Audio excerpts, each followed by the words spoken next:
News Kerala പ്രധാന വാർത്തകളുമായി CK Nasar Kanhangad. നന്മകൾ നിറഞ്ഞ പുതുകാലത്തിനുള്ള പ്രാർത്ഥനയും പ്രതീക്ഷയുമായി ഇന്ന് വിഷു.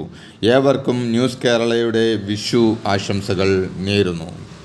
മുഖ്യമന്ത്രി പിണറായി വിജയൻ ലോകമെമ്പാടുമുള്ള മലയാളികൾക്ക് വിഷു ആശംസകൾ നേർന്നു. നാനാജാതി മതസ്ഥർ ഒത്തൊരുമയോടെ ജീവിക്കുന്ന നമ്മുടെ രാജ്യത്ത് വർഗീയ ഭിന്നിപ്പുണ്ടാക്കാൻ ചിലർ ശ്രമിക്കുന്നുണ്ട്.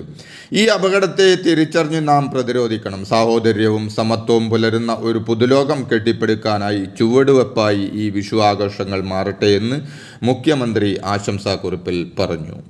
ഇസ്രായേൽ ലക്ഷ്യമാക്കി ഡ്രോണുകളും മിസൈലുകളും തൊടുത്ത് ഇറാന് പുറമെ യമനിലെ ഹൂതി വിമതരും ലബനനിലെ പലസ്തീനി അനുകൂല സായുധ സംഘമായ ഹിസ്ബുള്ളയും ഇന്ന് പുലർച്ചെയോടെ ഇസ്രായേലിനെ ആക്രമിച്ചതായാണ് അന്താരാഷ്ട്ര മാധ്യമങ്ങൾ റിപ്പോർട്ട് ചെയ്യുന്നത്. അതേസമയം ആക്രമണത്തെ നേരിടാൻ ഇസ്രായേൽ തയ്യാറാണെന്ന് പ്രധാനമന്ത്രി ബെഞ്ചമിൻ നെതന്യാഹു അറിയിച്ചു. പുതിയ സംഭവ വികാസങ്ങളുടെ പശ്ചാത്തലത്തിൽ പ്രത്യേക യോഗവും പ്രധാനമന്ത്രിയുടെ നേതൃത്വത്തിൽ വിളിച്ചു ചേർത്തിട്ടുണ്ട്. തങ്ങളുടെ സൈനിക നടപടിയിൽ നിന്നും US വിട്ടുനിൽക്കണമെന്നാണ് ഇറാൻ സൈന്യം മുന്നറിയിപ്പ് നൽകി.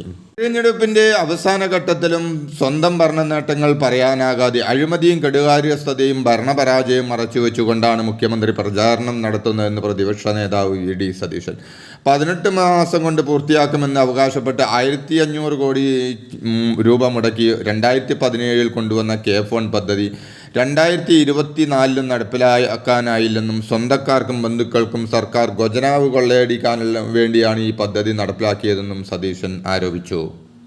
പൂക്കോട് വെറ്റിനറി കോളേജിലെ ആൺകുട്ടികളുടെ ഹോസ്റ്റലിലെത്തി പരിശോധന നടത്തി CBI. DIG 2 SP-മാർ ഉൾപ്പെടുന്ന 10 പേരാണ് CBI അന്വേഷണ സംഘത്തിലുണ്ടായിരുന്നത്. സിദ്ധാർത്ഥൻ ക്രൂരമർദ്ദനം നേരിട്ട മുറി, ആൾക്കൂട്ട വിചാരണയ്ക്ക് ഇരയായി നടുമുറ്റം തൂങ്ങി മരിച്ച നിലയിൽ കണ്ടെത്തിയ ശുചിമുറി എന്നിവിടങ്ങളിലെല്ലാം അന്വേഷണ സംഘം പരിശോധന നടത്തി. സിദ്ധാർത്ഥന്റെ തൂക്കമരവും ഉയരവുമായുള്ള ഡമ്മി എത്തിച്ചായിരുന്നു ശാസ്ത്രീയ പരിശോധന. സിദ്ധാർത്ഥനെ മരിച്ച നിലയിൽ കണ്ടെത്തിയ സമയത്തുള്ളവരെല്ലാം CBI ആവശ്യപ്പെട്ടതനുസരിച്ച് എത്തിയിരുന്നു. പൂരം നടത്തിപ്പിന് പ്രശ്നങ്ങളുണ്ടാകില്ലെന്നും വിവാദ നിർദ്ദേശങ്ങൾ പിൻവലിക്കുമെന്നും വനം വകുപ്പ് മന്ത്രി AK ശശീന്ദ്രൻ ആനകളുടെ 50 മീറ്റർ ചുറ്റളവിൽ തീവെട്ടി, താളമേളം എന്നിവയിൽ നിന്ന് ഉറപ്പുവരുത്തണമെന്ന ചീഫ് ഫോറസ്റ്റ് കൺസർവേറ്ററുടെ സർക്കുലറാണ് വിവാദത്തിന് കാരണമായത്.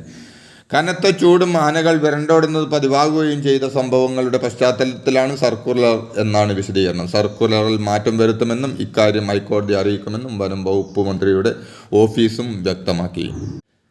പത്തനംതിട്ടയിലെ NDA സ്ഥാനാർത്ഥി അനിൽ ആന്റണി പിതൃനിന്ദ നടത്തിയവനാണെന്നും യൂദാസിന്റെ പുതിയ അവതാരമാണെന്നും KPCC acting president MM Hassan പറഞ്ഞു. അനിൽ പത്തനംതിട്ടയിൽ ജയിച്ചാൽ കാക്ക മലർന്നു പറക്കുമെന്നും കെട്ടിവെച്ച കാശ് കിട്ടുമോ എന്ന് കണ്ടറിയണമെന്നും ഹസൻ പരിഹസിച്ചു. മാതാപിതാ ഗുരു ദൈവം എന്ന ഭാരത സംസ്കാരം പേറുന്ന BJP പ്രവർത്തകർ അനിൽ ആന്റണിക്ക് വോട്ട് ചെയ്യില്ലെന്നും അദ്ദേഹം കൂട്ടിച്ചേർത്തു. നടിയെ ആക്രമിച്ച കേസിലെ അതിജീവിതയുടെ ആശങ്ക കേരളത്തിന്റെ ആശങ്കയാണെന്ന് ഉമാ തോമസ് MLA. കോടതി കസ്റ്റഡിയിൽ നിന്ന് അനധികൃതമായി മെമ്മറി കാർഡ് തുറന്ന് പരിശോധിച്ച് മ്ലേച്ഛമാണ്. കുറ്റക്കാരായവരെ മാറ്റി നിർത്തിയുള്ള അന്വേഷണം വേണമെന്നും ഉമാ തോമസ് ആവശ്യപ്പെട്ടു. അരുണാചൽ പ്രദേശിൽ മലയാളികൾ 3 മരണം തെരഞ്ഞെടുത്തത് വിചിത്ര മാനസികാവസ്ഥയിലെന്ന് പോലീസ്. ആര്യയ്ക്ക് ഇരട്ട വ്യക്തിത്വ മുഖമുണ്ടായിരുന്നതായാണ് പോലീസ് നിഗമനം. 3 ഇമെയിൽ IDകളും മൊബൈൽ ഫോണിലെയും ആശയവിനിമയങ്ങൾ കണ്ടെത്തിയ ശേഷമാണ് ഈ നിഗമനത്തിലേക്ക് പോലീസ് എത്തിയത്. പാലാ പൈകയിൽ വീട്ടുമുറ്റത്ത് കളിച്ചുകൊണ്ടിരിക്കുകയായിരുന്ന രണ്ടാം ക്ലാസ്സുകാരി ആത്മജ പാമ്പ് കടിയേറ്റ് മരിച്ചു. പാമ്പ് കടിയേറ്റതിനെ തുടർന്ന് ഉച്ചയോടെ ആശുപത്രിയിൽ എത്തിച്ചെങ്കിലും ജീവൻ രക്ഷിക്കാനായില്ല. ആന്ധ്ര മുഖ്യമന്ത്രി ജഗൻമോഹൻ റെഡ്ഡിക്ക് കല്ലേറിൽ പരിക്ക്. വിജയവാഡയിലെ തെരഞ്ഞെടുപ്പ് പരിപാടിയായ സിദ്ധം റാലിക്കിടയിലാണ് കല്ലേറുണ്ടായത്. റെഡ്ഡിയുടെ നെറ്റിയിലാണ് പരിക്കേറ്റത്. ആൾക്കൂട്ടത്തിനിടയിൽ നിന്ന് ആരോ തെറ്റാലി കൊണ്ടേറി കല്ലെറിയുകയായിരുന്നു. ആക്രമണത്തിന് പിന്നിൽ TDR ആണെന്ന് YSR കോൺഗ്രസ് ആരോപിച്ചു.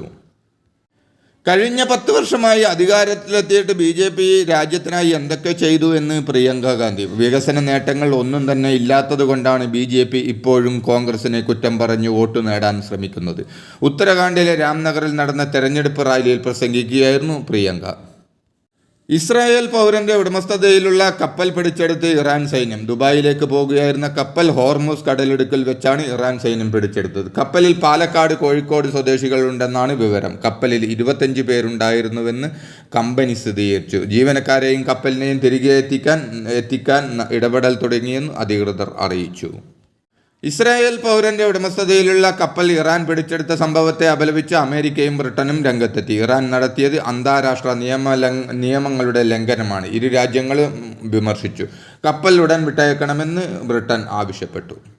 സുരക്ഷിത നിക്ഷേപം എന്നോണം സ്വർണം വാങ്ങിക്കൂട്ടുകയാണ് ലോകരാജ്യങ്ങൾ. ലോകത്ത് ഏറ്റവും അധികം സ്വർണം ഉൽപ്പാദിപ്പിക്കുന്ന രാജ്യമായ ചൈന തന്നെ തുടർച്ചയായി കഴിഞ്ഞ 17 മാസങ്ങളിൽ കൂടുതൽ സ്വർണം വാങ്ങി. കരുതൽ ശേഖരം ഉയർത്തി. ഏകദേശം $161.7 ബില്യൺ, $13.43 കോടി രൂപ വിലമതിക്കുന്ന സ്വർണ്ണശേഖരമാണ് ചൈനക്കുള്ളത്. പോളണ്ട് 103 ടണ്ണും സിംഗപ്പൂർ 76 ടണ്ണും ടർക്കി 61 ടണ്ണും സ്വർണം കഴിഞ്ഞ വർഷം വാങ്ങിയപ്പോൾ ചൈന വാങ്ങിക്കൂട്ടിയത് 225 ടണ്ണാണെന്ന് വേൾഡ് ഗോൾഡ് കൗൺസിലിൻ്റെ റിപ്പോർട്ട് വ്യക്തമാക്കുന്നു.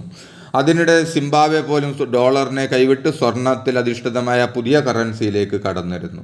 ഇന്ത്യയുടെ റിസർവ് ബാങ്കിൻ്റെ വിദേശ നാണയ ശേഖരം ഏപ്രിൽ 5 അവസാനിച്ച ആഴ്ചയിൽ $298 കോടി ഉയർന്ന് സർവകാല റെക്കോർഡായ $64,856 കോടി എത്തിയിരുന്നു. ഇതോടെ ഇന്നത്തെ പ്രധാന വാർത്തകൾ സമാപിച്ചു. നന്ദി, നമസ്കാരം.